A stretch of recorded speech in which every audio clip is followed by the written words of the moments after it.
20 сағат 30 минут эфирда Татарстан хабарлары программасының түп шығарылышы студияда Фәнис Камал Хайырлы кеше, хәзер болашақ темалар турында. Қалдықларны қопшықлап жию үшін яңа тариф, полигоннар тұрышы, шүпшар түккен үшін төлемеушілерге қаршы күреш. Консервалар жиябыз, көбейбір жиябыз біз мұнда. Татарстанның тарифлар бойынша Дәулет комитетінің бірінші күшме отырышында тағын нәрселер турында сөйлештілер. Бұл хақта толығырақ Рания Абдрахманова.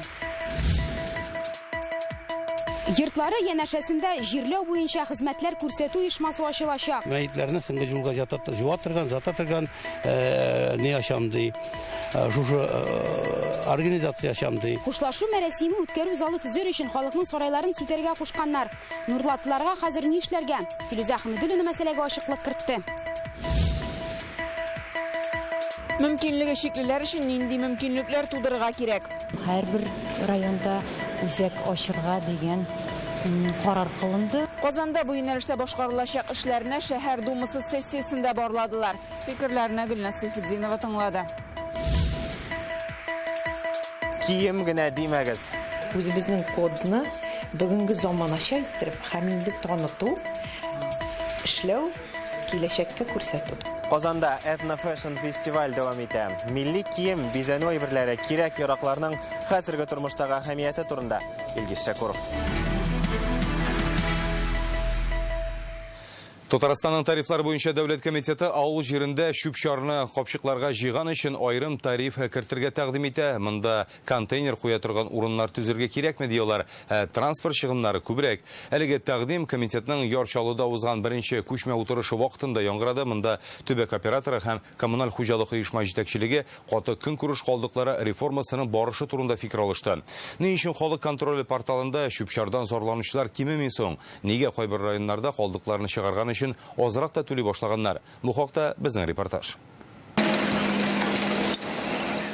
Бу Ярчалыдагы шүпшарны айыру пунктларының берсе. Ай сайын автоколадан гына бирегә 10 000 тонна калдык китерелә. Татарстанның тарифлар буенча Дәүләт комитеты комиссиясенә эш барышы турында сөйлиләр. Бу урында икенче тапкыр эшкәртеп була торган калдыкларны тыгызлыйлар. Шүпне кысып, сытып тыгызлагач, монда саклыйбыз. Зур йөк машиналары тынычлап узып китә ала. Калдыкларны сортларга кул белән айыралар. Пыялла, кагаз, пластик әйберләр, тимер-тимер, барысы да аерым савытларга җыела. Без менә алюминий баночкалар, нинди нәрсәләр, менә иң главный пыткалар, кыйммәтле инде без шуларны җыябыз, бумага җыябыз, консервалар җыябыз, күбәйбер җыябыз инде без монда. Татарстанда хәзер 37 полигон эшли. Аларның 60% киләсе 2 елда ябылачак. Чөнки тулганнар инде. Сейчас встает вопрос. Хәзер яңа инфраструктура булдыру мәсьәләсе алга чыга. Республикага тиздән яңа полигоннар төзергә кирәк булачак. Чөнки аларның бер өлеше бигрәк тә авылдагылары тулып ябылачак. Калдыкларны кайда җыярга, кая илтергә? Бу тарифлар буенча Дәүләт комитетының Ярчалыда узган беренче күчмә утырышы. Биредә шүпшар реформасы барышы, проблема һәм уңышлары турында сөйләштеләр. Татарстанда каты калдыклар чыгарган өчен түләү беренче ярты еллыкта 82,4% тәшкил иткән. Көнбатыш зонада ПЖКХ оешмасында бу күрсәткеч 72,4%. Көнчыгыш районнарга хезмәт күрсәтүче Гринт оешмасында 93,7%. Елның беренче 5 айында Гринт халыктан 880 миллион сум акча җыйган. Лидеры по собираемости от плана. Без күрсәткән хезмәт өчен түләүләр җыю буенча Ярчаллы, Тукай районы һәм Түбән Кама лидер. Монда планның 98% үтиләр. Саннар түбән булган районнарга Аксубай, Чирмешән, Яңа Чишмә керә. Көнбатыш зонаны карасак, каты калдыкларны чыгарган өчен Лаеш, Теләче һәм Әлки районнары халкы начар түли икән. По поручению регионального оператора Әлеге районнарда төбәк операторы күрсәтмәсе буенча июньдә түләнергә тиешле суммаларны яңадан санадылар. Ул 4500 кешегә кагылды. Хәзер халык шул перерасчет ни сәбәпле башкарылганны ачыклый. Шуңа бу районнарда акча җыю темпы түбән. Расчетов и в связи с этим в данных 3 районах сбор уровня оплаты достаточно низкий пока. Ситуация такая знаковая, на мой взгляд. Бу шаккаткыч хәл. Нишләп нәкъ менә шушы районнарда ни өчен шундый суммалар? Атна дәвамында әлеге мәсьәләне хәл итүегезне сорыйм. Гринтада аңлатуларынча түләүләрне җыюга халык санының төрле булуы да йогынты ясый. Территорияләр схемасыннан караганда, әйтик, Аксубай районында 29 000 кеше яши, Росстат мәгълүматы буенча 27 000. Төбәк операторларының халыкның пропискада булу-булмавы, теркәлгән урында яшәү-яшәмәү турындагы мәгълүмат базасына керү мөмкинлеге булмаганлыктан, алар үзләрендәге саннар белән эш итә. Аналогичная ситуация с Черемшанским районом. Башта әлеге түләүләр бездәге мәгълүматларның төрле булуына бәйледер дип бәйле иде. Юк, бәйле түгел икән. Әлеге районнар белән тыгызрак эшләргә генә кирәк. Яңа Шишмә районында әйтик, территория схемасындагы кеше саны буенча күрсәткечләр түбән. Ә Росстат белешмәсенә таянсак, планлаштырылганның 84% җыелган булып саналар иде. Соңгы бер айда халык контроле порталына коты калдыклар чыгару турында 87 мөрәҗәгать килгән. Ел башыннан Казан халкыннан 150 гариза, Яршалыдан 41, Әлмәттән 40 гариза алынган. Штаб әгъзалары шуңа аптырый. Ни өчен әлеге исемлеккә һаман бер үк шәһәрләр эләгә? Бактың исә әйтик, Әлмәттә берничә контейнер мәйданы рәсми теркәлмәгән. Димәк, төбәк операторы алардагы чүпне чыгармаган. Системага килгән шундый мөрәҗәгатьләр бар. Әйтик, контейнер мәйданы чүп-чар белән тулы диләр. Төбәк операторы исә бу мәйданнар законлаштырылмаган дип бара. Ягъни кайбер чүплекләрне башкарма комитет үзе чистарткан, ә халык ул урынга кабат ташлый башлаган булып чыга. Әлеге мәсьәләне кабат тикшерергә карар кылдылар. Чүпләрне вакытлыча саклап, яңадан тиеп җибәрү станцияләре төзү хәзер көнүзәк бурыч. Гринта быел шундый 4 станция төзи. Мамадыштагысы тиздән ачылырга тиеш. Ел ахырына Актаныш, Әгерҗе, Нурлат районнарында барлыкка киләчәк, әмма булганнары тиешле хәлдә түгел. Мин Түбән Камадагы полигонда булган идем. Башкарма комитетка үтенечем бар. Полигон белән бергә аның турышын карагыз. Ул бик начар хәлдә. Анда ничек эшлиләрдер? Начар тәэсирләр калдыра торган урын. Очень негативное впечатление мне оставило посещение данного объекта. Штаб утырышында Александр Груничев яңа тәкъдим ясады. Авылларда чүп-чарны капчык белән тапшыручылар өчен яңа тариф кертү мөмкинлеген өйрәнергә. Инициатива комитета рассмотреть вариант установления. Бу контейнер майданнарын тизрәк төзергә этәргеч булыр иде дип саныйм. Икенчедән, авыл халкы нәрсә өчен түләгәнен түгел белеп торачак. Шуңа районнарны башкарма комитетлары һәм төбәк операторлары бу хакта тәкъдимнәрен җиткерсеннәр иде. Әлегә Татарстанда калдыкларны һаман да капчыкка җыеп тапшыручы районнар бар әле. Шул ук вакытта аларның түләүләрендә контейнер алу өчен дигән чыгым да кертелгән. Гәрчә анда контейнерлар булмаса да, тик капчык белән җыйган очракта транспорт чыгымнары зуррак дип аңлаталар дәүләт комитетында. Яршалыдан Рания Абдрахманова, Гөлнара Миңнеханова, Александр Лихачев, Яңа гасыр каналы. Августның 1-нче атнасы Татарстанга бик эссе көннәр алып килде. Алдагы тәүлекләрдә дә республикада югары температуралар күзәтеләчәк. Көндез 31-32 градуска кадәр эссе булачак. Явым-төшемнәр көтелми. Синоптиклар июль нормадан җылырак булды. Августта исә һава температурасы климатик нормага якын торачак дип белдерә. Айның 1-нче 10 көнендә тәүлекнең уртача температурасы да 21 градус тирәсе булыр дип фаразлыйлар. Әлегә эссе температура киләсе атна башында гына бераз түбәнәячәк. Эссе булса да Казанның Горький исемендәге паркы һәм Горький Әмәт урманындагы фонтаннары әлегә эшләмәячәк. Алар хәзер махсус тасма белән уратып алынган. Музыкаль фонтаннарны тикшерү тәмамланмыйча кабызмаячаклар. Исегезгә төшерәбез. Узган елларда Свердловск өлкәсеннән килгән гаилә Горький паркында ял итеп йөргән. Аларның 6 яшьлек малайлары фонтанда аягының 3 бармагын үздерә. Хирурглар икесен тегеп куя алган. Хәзер бу очрак буенча куркынычсызлык таләпләренә җавап бирми торган хезмәт күрсәтү маддәсе буенча җинаятьче кузгатылды һәм тикшерү дәвам итә.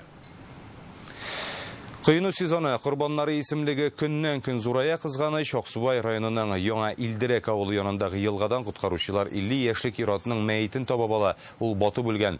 Ирот исерек килеш суга чумганнан соң инде кире йөзеп чыкмый. Гадәттән тыш хәлләр министрлыгы мәгълүматына караганда, әлеге сулыкта кыйнырга ярамаган. Кичә Кама елгасында да шундый 2 очрак теркәлә. Мамадыш районының Сотово авылы тирәсендәге елгада ирот гәүдәсенә тап булалар. Берничә сәгатьтән соң Түбән Кама районындагы ял итү базасында да ярдан ерак түгел тагын бер ирот гәүдәсенә юлыгалар. Куткаручылар Татарстан сулыкларындагы хәлне бик катлаулы дип атай. Кыйну сезоны ачылганнан соң 51 кеше инде батып үлгән, шуның 8-е балалар. М12 трассасына Казан атамасын бирергә мөмкиннәр. Халык арасында уздырыла торган тавыш бирүдә бу вариант иң популярлары исемлегендә. Шулай ук Евразия һәм Восток дигән атамалар да күп тавыш җыйган. Бу хакта бүген Мәскәүдә трасса төзелешенә багышланган фотокүргәзмәдә хәбәр иттеләр.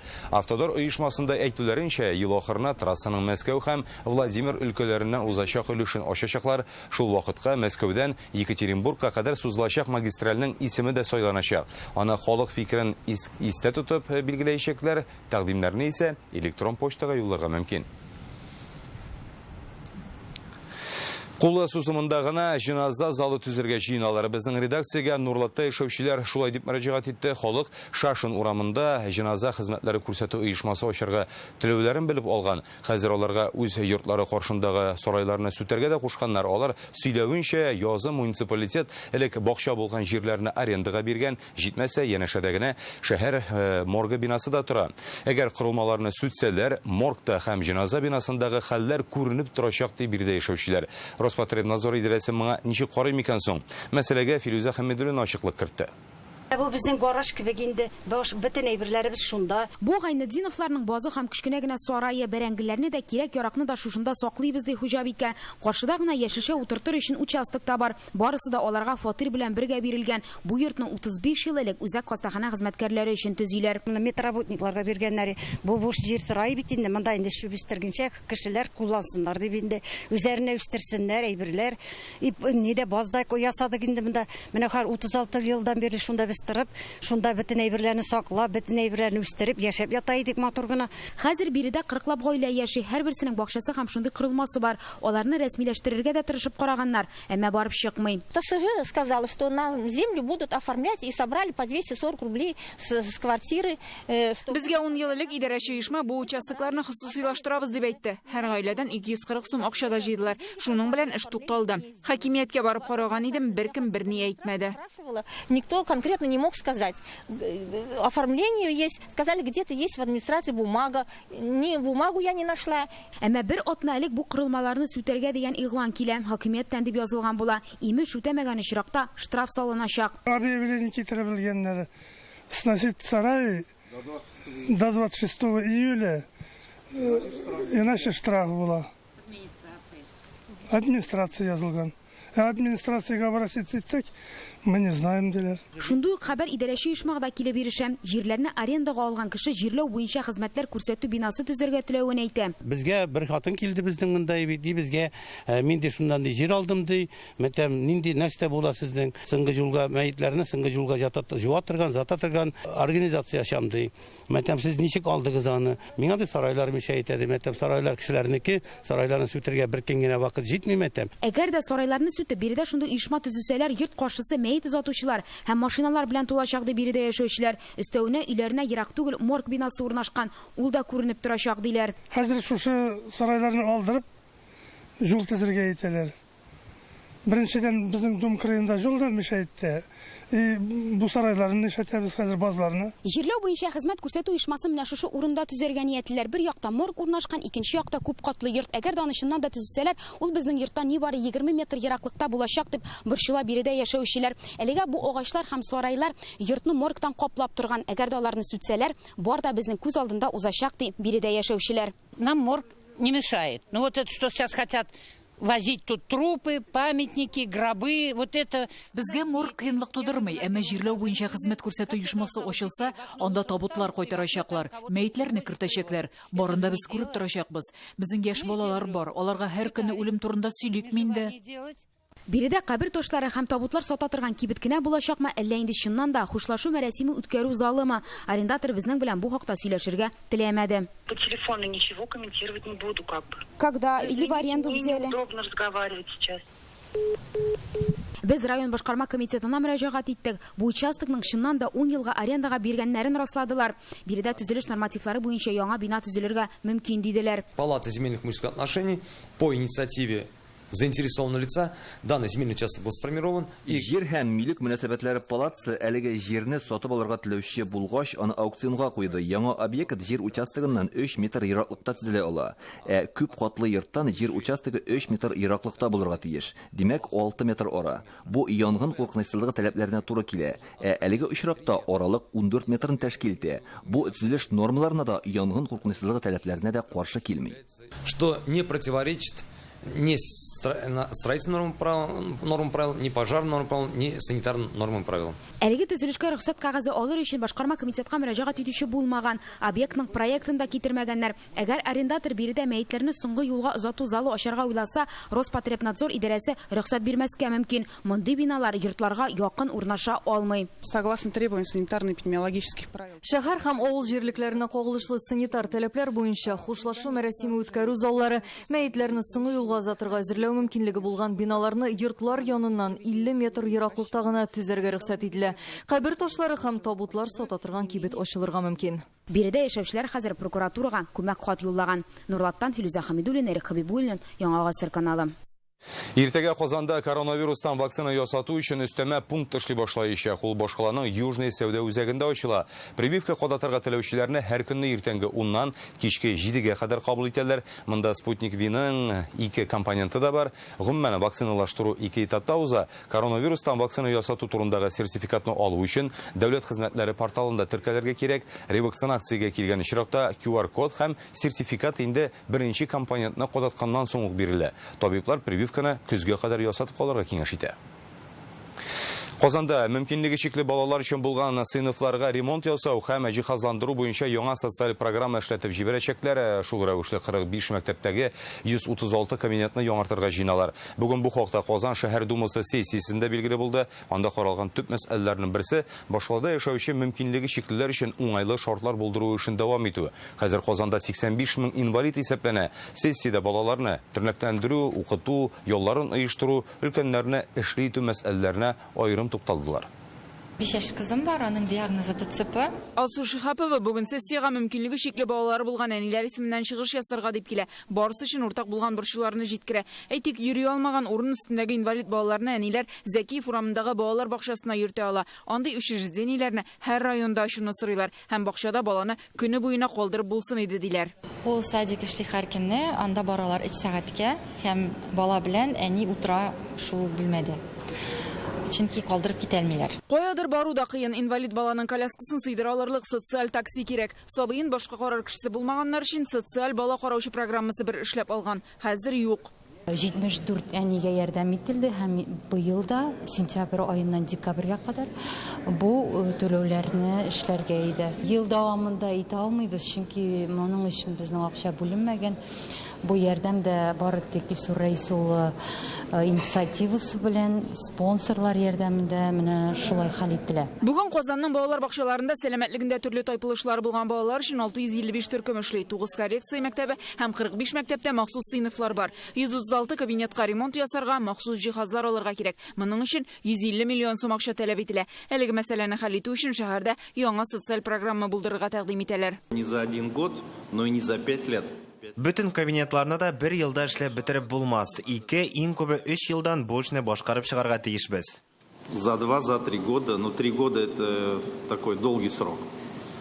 Но точно не 5 лет. Инвалидларга башка объектларда да уңайлы булсын өчен пандуслардан кала хезмәткәрне чакырту тимәсе куела. 6000 оешма тикшерелгән, 1000нән артыгында шундый җайланмалар куелган булып чыга. Бу эшне дәвам итәргә киңәш иттеләр. Ә менә инвалид өчен каралган урынга башка кешенең машина куеп китү очраклары буенча проблеманы киңәш биреп кенә хәл итеп булмый. Что касается освобождения мест для инвалидов от водителей, незаконно занимающих стоянки, Бу ЮХИДИ инспекциясе вәкаләтендәге әйбер мәсьәлә шәһәр комиссиясендә каралачак. Эшне системага салырга кирәк. Патрульләрне әллә нигә бер түгел, даими үткәрәсе иде. Бүген Казанда хезмәт яшендәге 19 мең инвалид исәпләнә, шуларның 33% эшли. Киләсе елга өстәмә 2000 урын барлыкка килергә мөмкин, чөнки оешмалар өчен квотага үзгәреш кертелә. Икенче елдан әтик квота үткәрелгән дип атала, ул сезнең эштә оешмада 35-тән 100 кешегә хәтле кеше эшли икән, сезнең өчен квота 2% була.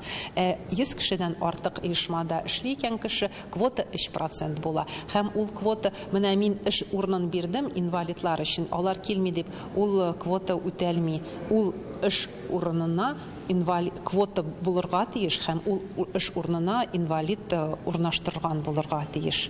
Мөмкинлеге чикле балалар өчен шәһәрнең һәр районында ял үзәкләре булдыру карары да бар. Ул хәйрия фондлары белән берлектә эшләнәчәк. Шулай ук аеруча авыр хәлдәге сабыйлар өчен аерым бакчаларны һәр районда ачу тәкъдиме дә хупланды. Моның өчен акча һәм кадрлар мәсьәләсен хәл итәсе була. Гөлназ Сайфетдинова, Алмаз Зиятдинов, Яңа Гасыр каналы.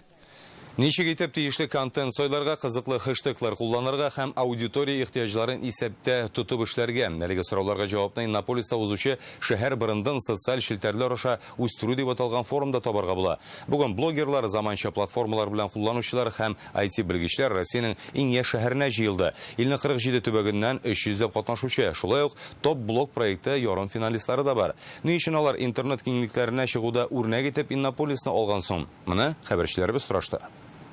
Дусларым, матурларым, мин Иннополиста бүген топ-блок тур. Ренат Галиахметов инде 7 ел социаль челтәрләрдә үз блогын алып бара. Контент, хэштег, трендлар кебек сүзләр аңа яхшы таныш. Әле кичә генә авыл тормышын төшергән булса, хәзер инде язылучыларын замана шәһәре белән таныштыра. Чөнки аудиторияның ихтыяҗы төрле ди.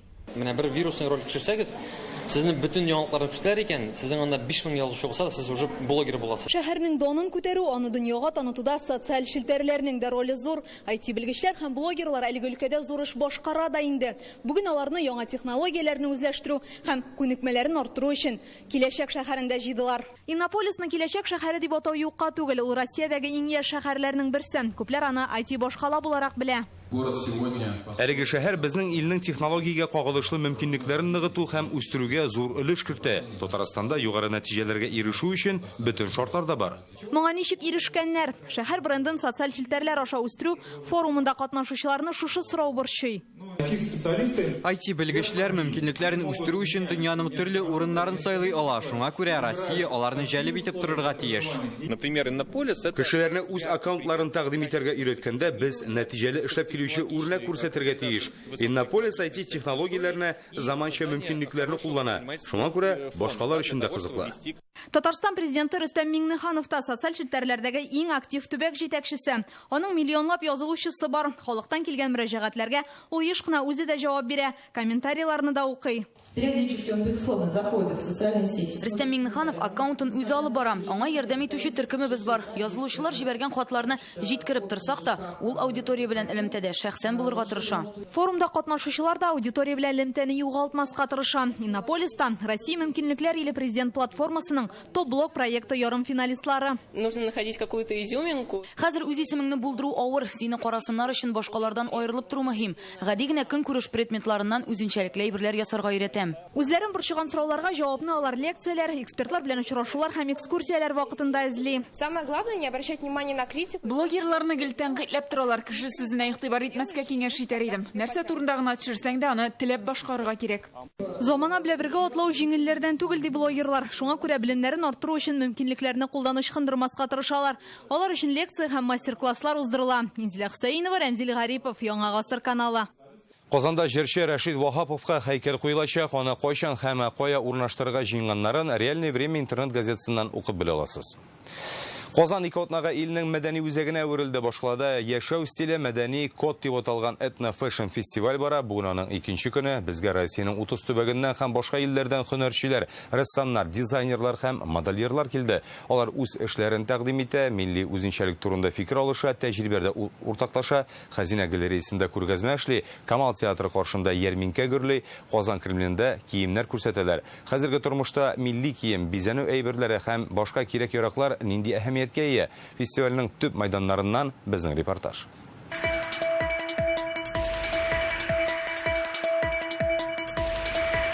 Казан Кремлендәге Хәзинә милли сәнгать галереясе. Этнофэшн фестиваль кысаларында биредә махсус күргәзмә эшли. Монда декоратив гамәли сәнгать үрнәкләре тәкъдим ителә. Аларны Россиянең 30 төбәгеннән алып килгәннәр.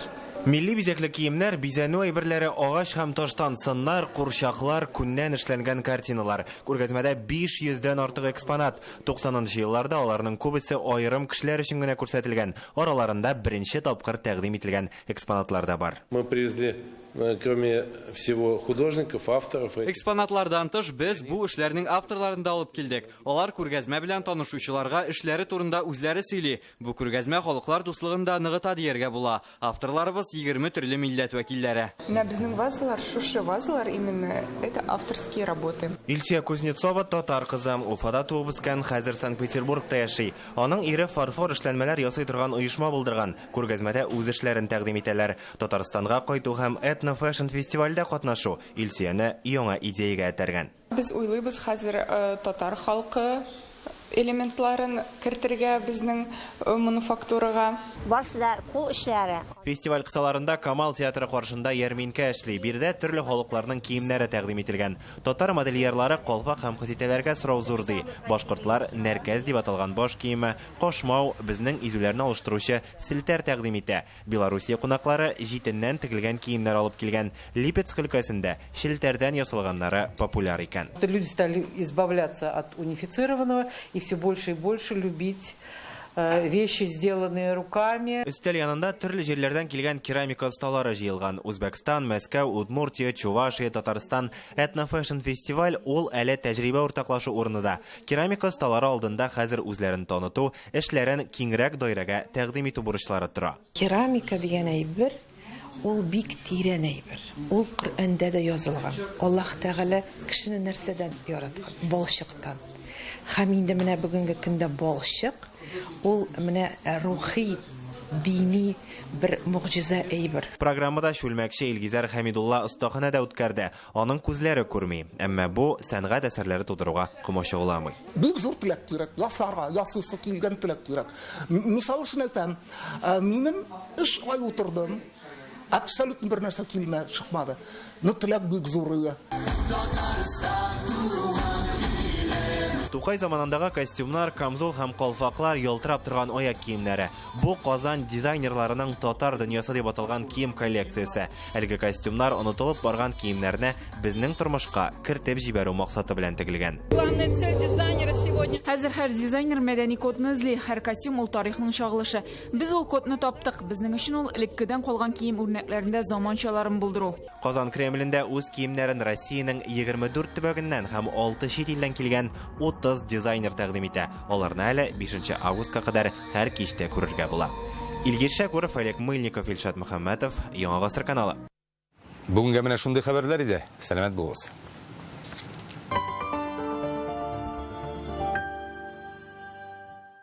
Раскройте истинную красоту и блеск необузданной стихии в новом проекте казанского цирка «Дыхание льда». Я вижу знаки. Они повсюду. Это знак. Путь свой найдешь или все потеряешь. И это знак. Мудрость озарит тебя или отвернется навсегда. Это знак не больше 60. Однозначно. У дорожных знаков нет двойных смыслов. Даже небольшое превышение ставит безопасность под угрозу. Бу мөмкин түгел. Алине, кил әле монда. Нәрсә булды инде? Бу бит ышанмаслык хәл. Бу фатирлар бушка диярлек. Светлая долинада фатирлар 0,1%-ка. 30 елга арттырып түләү бары тик 91 мең сум. Нет, это не черный экран. Это карта Акбарсбанка с кэшбэком 10%. Он такой большой, что даже не помещается в кадр. Оформите карту Аурум и получите кэшбэк 10% на все. Элегантные интерьеры, изысканное меню, безупречный сервис и любое ваше событие станет незабываемым. Банкеты, корпоративы и семейные торжества в Казанской ривьере. Пожалуй, идеальное место для праздника. Позвоните нам 218 0050.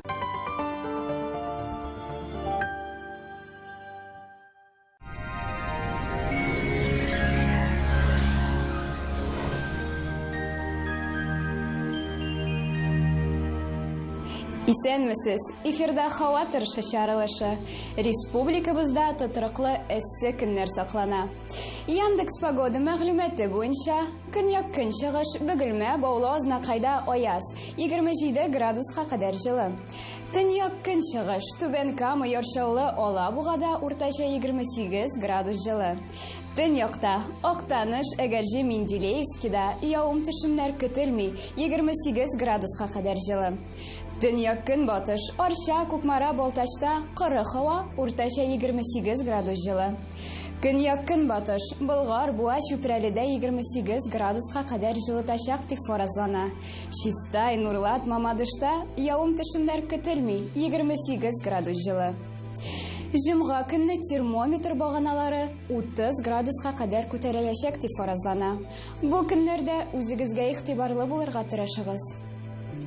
Абитуриентлар игътибарына. Россия Ислам институты 2022-23 уку елына журналистика, лингвистика, теология юнәлешләре буенча кабул итүне дәвам итә. Документлар 9 августка кадәр кабул ителә. Казандагы телефон 251 01 55. Миндә артроз. Протез кыйммәт булса да, туры килмәде. Шул сәбәпле мин доктор Остка килдем. Хәтта авыр формадагы артроз вакытында да буынны яңа төр инъекция ярдәмендә саклап калырга мөмкин. Тик кызганыч, доктор Остка соңрак килдем. 2 буында исән булыр иде.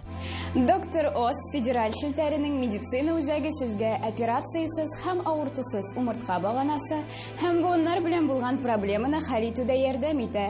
14 ел дәвамында Россиянең 10 шәһәрендә клиника табиблары ярдәмендә 70 меңгә якын операциянең кирәге калмый. Башкалабыз Казанда аяз, явым-төшемнәр көтелми, көндез 29 градус жылы. Җилкен чыгыштан, атмосфера басымы төркемеш баганасының 758 миллиметрын тәшкил итә. Һаваның чагыштырмача дымлылыгы 53%. Җирнең магнит кары тыныч. Бүгенгә менә шулар. Сау, сәламәт булыгыз.